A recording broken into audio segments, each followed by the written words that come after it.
All eyes on Europe, the latest from our daily newsletter at podnews.net. Libsyn hat ein deutsches Podcast-Unternehmen gekauft.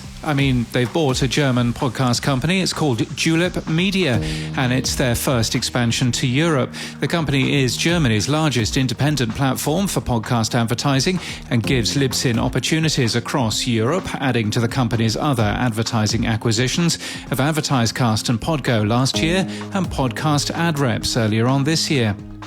In other news, se ha publicado el Latino Podcast Report 2022. The Latino Podcast Listener Report 2022 was published by Edison Research. The number of US Latino podcast listeners over the past month has slightly declined year on year to 38%.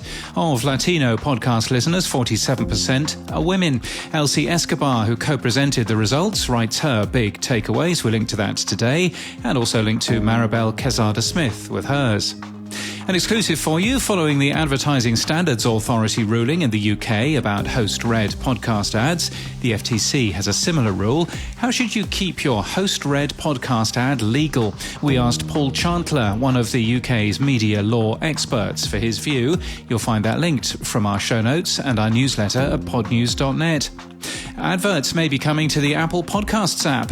According to an interview with Todd Teresi, Apple's advertising VP, yay, said nobody. Spotify is testing a method of recording voice comments about a playlist.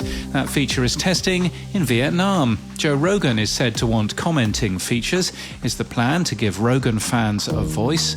Snips, a podcast app that uses AI to transcribe content and synchronize with note-taking apps, has had an upgrade and now produces podcast highlights in a personalized feed.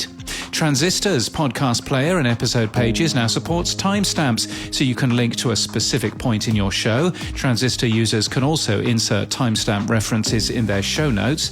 Riverside's CEO, Nadav Kaysen, has written to customers with a stability update, saying that some recent issues have been fixed. We understand that an update to Chrome may have been partly to blame.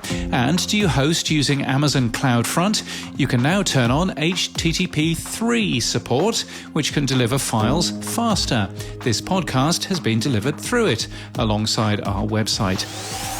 In People News, Kelly Gittleman has joined Red Circle as the company's new VP of Advertising Sales. She comes from iHeart, where she's been in ad sales for 20 years and focused on podcasts on the tail end of her time there. She'll be leading the company's growing advertising sales effort. And because you're not getting our email newsletter, you're missing out on our tips and tricks column. 16 tips on how to get more podcast downloads and ideas on how to protect your podcast guests' privacy. You'll find that in our newsletter at podnews.net. And that's the latest from our newsletter. To read all the stories and subscribe, we're at podnews.net.